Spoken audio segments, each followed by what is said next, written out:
ಶ್ರೀಮತೆ ರಾಮಾನುಜಾಯ ನಮಃ.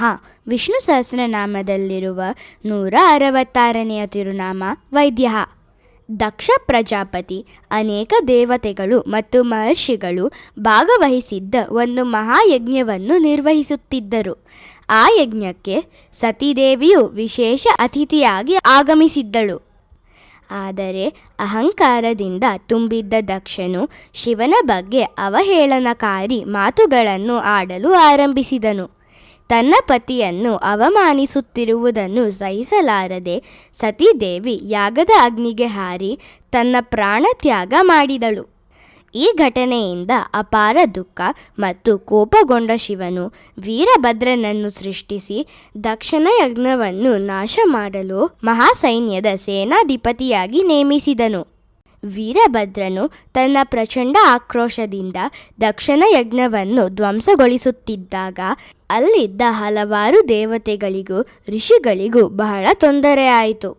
ಇದರಿಂದ ವೀರಭದ್ರನ ಮನಸ್ಸಿಗೆ ಅಪಾರ ವೇದನೆ ಉಂಟಾಯಿತು. ಆ ಮಾನಸಿಕ ತೊಂದರೆಯನ್ನು ಸಹಿಸಲಾರದೆ ಅವನು ಮನಃಶಾಂತಿ ಮತ್ತು ಸ್ಪಷ್ಟತೆಯನ್ನು ಪಡೆಯಲು ಅವನು ಶಿವನ ಕೃಪೆಯನ್ನು ಬೇಡಿಕೊಂಡನು. ಅದಕ್ಕೆ ಶಿವನು ವೀರಭದ್ರನನ್ನು ಸಮಾಧಾನಪಡಿಸಿ ತಿರುವಳ್ಳೂರು ದಿವ್ಯ ದೇಶಕ್ಕೆ ಹೋಗಿ ವೈದ್ಯ ವೀರರಾಘವ ಪೆರುಮಾಳನ್ನು ಪ್ರಾರ್ಥಿಸು.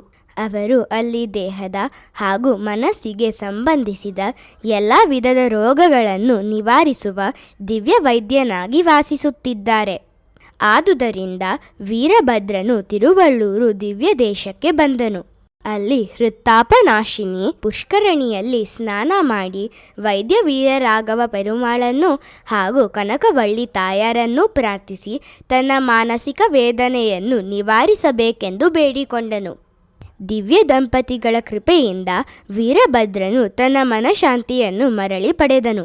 ಭಗವಂತನ ಔಷಧ ಸ್ವರೂಪ ಕೃಪೆ ವಡವೂರು ವಳ್ಳಲಾರ್ ಎಂದು ಪ್ರಸಿದ್ಧರಾದ ಸಂತ ರಾಮಲಿಂಗ ಸ್ವಾಮಿಗಳ ಜೀವನದಲ್ಲಿಯೂ ಕಾಣಬಹುದು. ಯಾವುದೇ ಔಷಧಿಯಿಂದಲೂ ಗುಣವಾಗದ ದೀರ್ಘಕಾಲದ ಹೊಟ್ಟೆ ನೋವಿನಿಂದ ಬಳಲುತ್ತಿದ್ದ ಅವರು ತಿರುವಳ್ಳೂರಿಗೆ ಭೇಟಿ ನೀಡಿದರು. ದೇವಾಲಯದ ಪವಿತ್ರ ತೀರ್ಥದಲ್ಲಿ ಸ್ನಾನ ಮಾಡಿದ ನಂತರ ಅವರು ವೀರರಾಘವ ಪೊಟ್ಟಿ ಪಂಚಕಂ ಎಂಬ ಭಕ್ತಿಪೂರ್ಣ ಸ್ತೋತ್ರವನ್ನು ರಚಿಸಿದರು. ಆ 5 ಪಾಶುರಗಳನ್ನು ಪೂರ್ಣಗೊಳಿಸಿದ ತಕ್ಷಣವೇ ಅವರ ಹೊಟ್ಟೆ ನೋವು ನಿವಾರಣೆ ಆಯಿತು.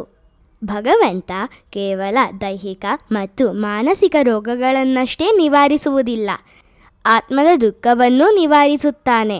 ನಮ್ಮ ಆತ್ಮ ಯಾವ ದುಃಖದಿಂದ ಬಳಲುತ್ತಿದೆ ಎಂದು ನೀವು ಆಶ್ಚರ್ಯಪಡಬಹುದು.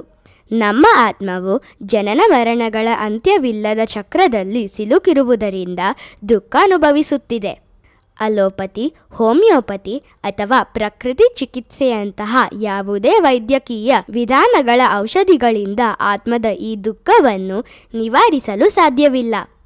ಆತ್ಮದ ಈ ವೇದನೆಯನ್ನು ನಿವಾರಿಸಿ ಮೋಕ್ಷವನ್ನು ಕರುಣಿಸಬಲ್ಲ ಏಕೈಕ ದೈವವೆಂದರೆ ವೆಂಕಟಾಚಲಪತಿ.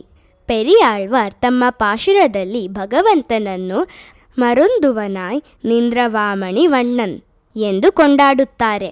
ಅಂದರೆ ಎಲ್ಲ ರೋಗಗಳಿಗೂ ದಿವ್ಯ ಔಷಧನಾಗಿ ನಿಂತಿರುವ ಮಹಾಮಣಿಯಂತೆ ತೇಜಸ್ಸಿನಿಂದ ಕಂಗೊಳಿಸುವ ದಿವ್ಯ ಸ್ವರೂಪನಾದ ಭಗವಂತನು.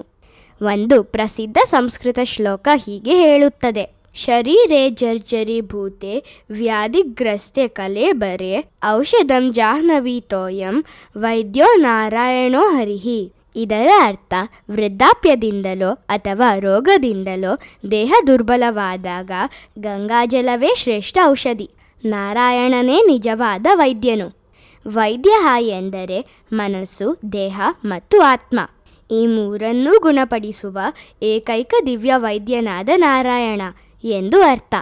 ನಾವು ಪ್ರತಿದಿನ ವೈದ್ಯಾಯ ನಮಃ ಎಂದು ಜಪಿಸಿದರೆ ಭಗವಂತನು ನಮ್ಮ ಎಲ್ಲ ವಿಧದ ರೋಗ ದುಃಖಗಳನ್ನು ನಿವಾರಿಸಿ ಕರುಣೆ ತೋರುತ್ತಾನೆ. ಶ್ರೀಮತೆ ರಾಮಾನುಜಾಯ ನಮಃ.